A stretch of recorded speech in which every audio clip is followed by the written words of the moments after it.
दोस्तों नमस्कार, स्वागत है आप सभी का। एक बार फिर से चले जानते हैं बिहार की ताज़ा खबरों को। लेकिन उससे पहले अगर आपने अभी तक इस चैनल को सब्सक्राइब नहीं किया तो सब्सक्राइब कर लें, जिससे कि आपको बिहार की ताज़ा खबर रोजाना मिलती रहे।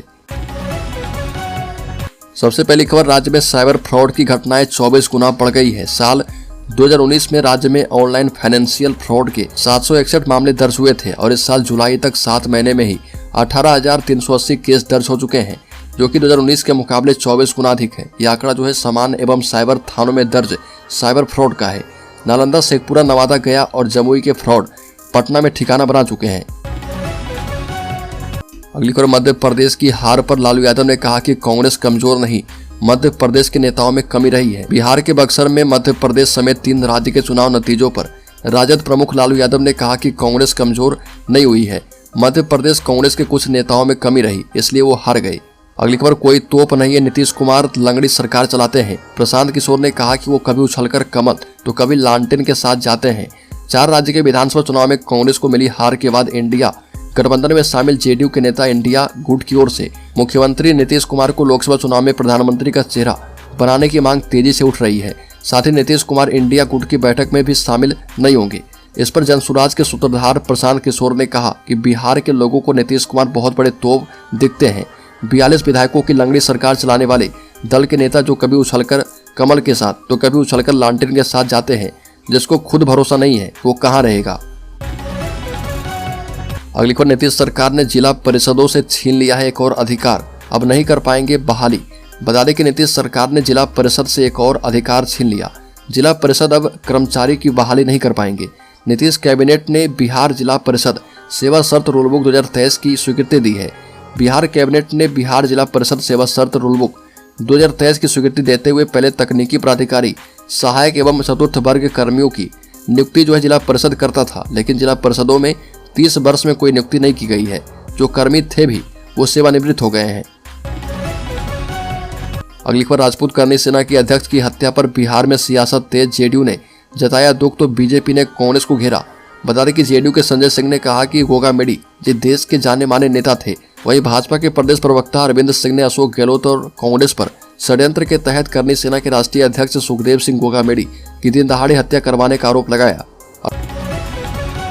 अगली खबर, बीपीएससी से बहाल नए शिक्षकों को 7 दिसंबर तक मिलेगा वेतन। के पाठक ने कहा कि समय से स्कूल जाएं और ईमानदारी से बच्चों को पढ़ाएं। बिहार लोक सेवा आयोग बीपीएससी से बहाल नवनियुक्त शिक्षकों को 7 दिसंबर तक वेतन मिल जाएगा। शिक्षा विभाग के अपर मुख्य सचिव के पाठक ने शिक्षकों को आश्वासन दिया कि शिक्षकों से कहा कि आप समय से स्कूल जाएं और हम टाइम पर सैलरी देंगे। आपका काम बच्चों को पढ़ाना है और हमारा काम जो है आपको सैलरी देना है। आपको समय पर वेतन देना हमारी जिम्मेदारी है। आपको सैलरी देने के लिए सरकार के पास पैसों की कमी नहीं है। अगली खबर, आरजेडी के नेता शिवानंद तिवारी को बड़ा झटका, एमपी एमएलए कोर्ट ने दी है 1 साल की सजा। बिहार में सियासी हलचलें थमने का नाम नहीं ले रही है। बता दें कि आरजेडी के राष्ट्रीय उपाध्यक्ष शिवानंद तिवारी को 1 साल का जेल और 10,000 रुपये का जुर्माने का सजा दिया गया है। यह सजा जो है एमपी एमएलए कोर्ट ने सुनाया। दिलचस्प बात यह है कि यह सजा जो है जेडीयू के मंत्री संजय कुमार झा के द्वारा दायर मुकदमे में दी गई है। एमपी एमएलए कोर्ट ने मुकदमे पर फैसला सुनाते हुए शिवानंद तिवारी को सजा सुनाया। अगली खबर, के पाठक का एक और बड़ा फैसला, विश्वविद्यालयों में आउटसोर्सिंग से होगी 3000 सफाई कर्मी की नियुक्ति, मिलेगी सैलरी। राष्ट्रीय स्तर पर उच्च शिक्षण संस्थानों की स्वच्छता रैंकिंग में पिछड़ रहे राज्य के सभी 15 परंपरागत विश्वविद्यालयों और 258 अंगीभूत महाविद्यालयों में साफ सफाई की बेहतर व्यवस्था सुनिश्चित होगी।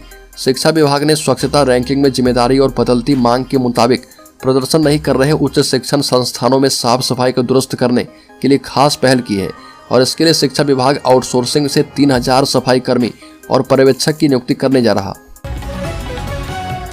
अगली बड़ी खबर, बिहार में अब शिक्षक और शिक्षकेतर कर्मचारी को मिलेगी चाइल्ड केयर लीव। शिक्षा विभाग का भेजा गया प्रस्ताव राज्य के अन्य सरकारी कर्मचारी की भांति बिहार के विश्वविद्यालयों, अंगीभूत कॉलेजों, संबद्ध और स्वशासित कॉलेजों के हजारों शिक्षक एवं शिक्षकेतर कर्मचारी को चाइल्ड केयर लीव देने की तैयारी है।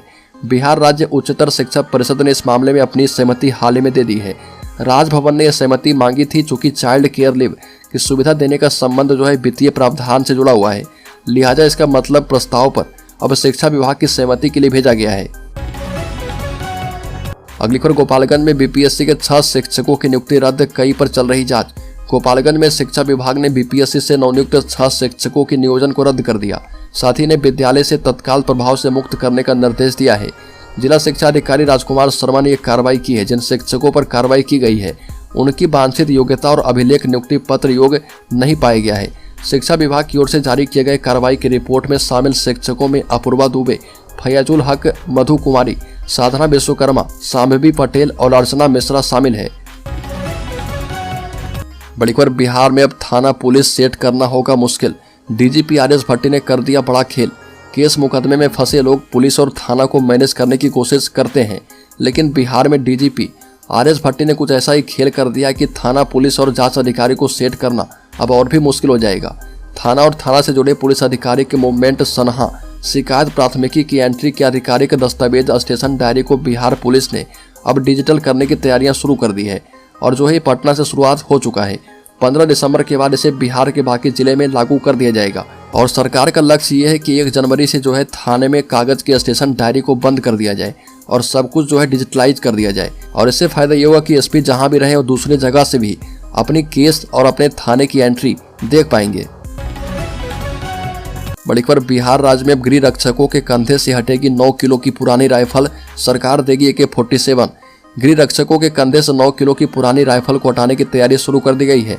अब उन्हें प्रशिक्षण देकर 9mm pistol, INSAS rifle, AK-47, AK-56 जैसी अत्याधुनिक हथियार दिए जाएंगे। राष्ट्रीय स्तर के संस्थानों से उन्हें प्रशिक्षित किया जा रहा। एक तरह से गृह रक्षकों को हर तरह से आधुनिक बनाने की तैयारी चल रही है ताकि वो बिहार पुलिस STF की बराबरी में आकर चल पाए। होमगार्ड के साथ साथ सरकार की ओर से अग्निशमन विभाग में तैनात सभी लोगों को अपग्रेड करने का ऐलान कर दिया है। अगली खबर, राज्य के शेखपुरा जिले में हिजाब पहनने से रोका तो सिर कलम करने की दी धमकी। बिहार में प्रिंसिपल को मिली धमकी, जांच के आदेश जारी किए गए हैं।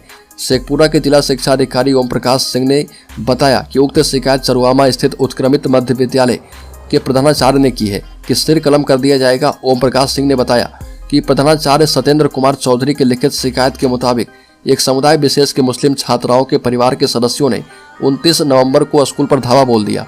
शिक्षा अधिकारी ने कहा कि वो शिक्षण स्टाफ द्वारा छात्राओं को कक्षाओं में स्कार्फ उतारने के लिए कहने पर नाराज थे। प्रधानाचार्य से कहा गया कि अगर उनकी लड़कियों को उनके रीति रिवाजों का पालन करने की अनुमति नहीं दी गई तो स्कूल चलने नहीं देंगे और प्रधानाचार्य की शिकायत के मुताबिक चेतावनी दी गई कि जो भी लोग उनकी मांग पर ध्यान नहीं देंगे उसका सिर कलम कर दिया जाएगा।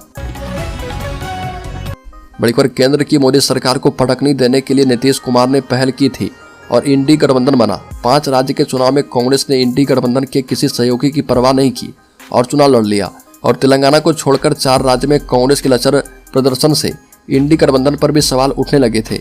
वैसे चुनाव के दौरान ही मुख्यमंत्री नीतीश कुमार ने वामपंथियों की रैली में कांग्रेस पर प्रश्न खड़े कर दिए थे। हालांकि अब नतीजों के बाद जो है पासा पलट गया है। कांग्रेस इस स्थिति में नहीं है कि ज्यादा मांग पाए।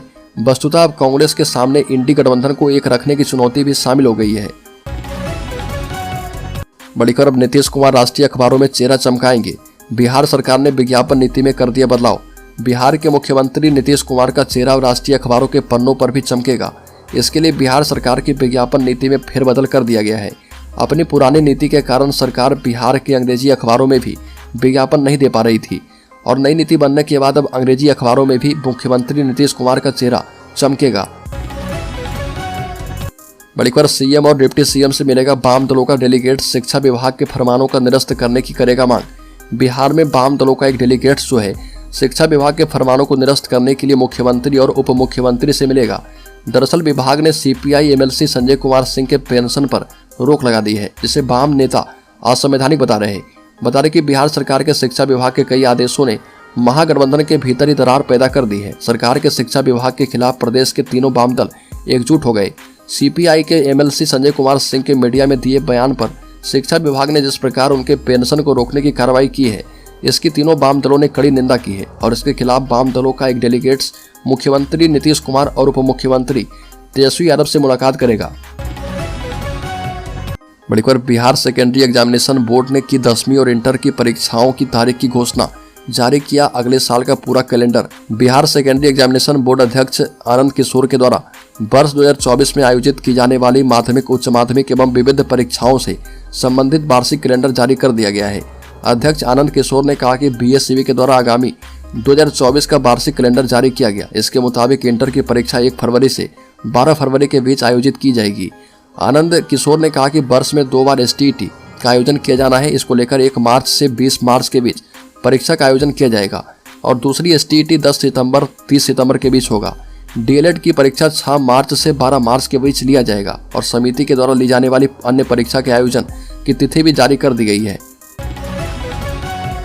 अगली खबर, बिहार के शिक्षकों के लिए बड़ी खबर। 6 से कम कक्षाएं लेने पर कटेगी पूरे दिन की सैलरी, हेडमास्टर करेंगे कार्रवाई।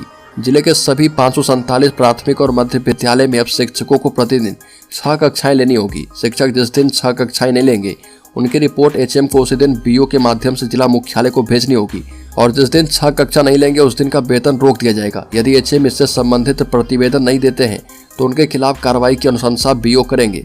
राज्य मुख्यालय से मिले इस निर्देश के बाद DPO नीरज कुमार द्वारा सभी प्रखंड शिक्षा अधिकारी को पत्र भेजकर उनके माध्यम से सभी विद्यालय को जानकारी दी गई है।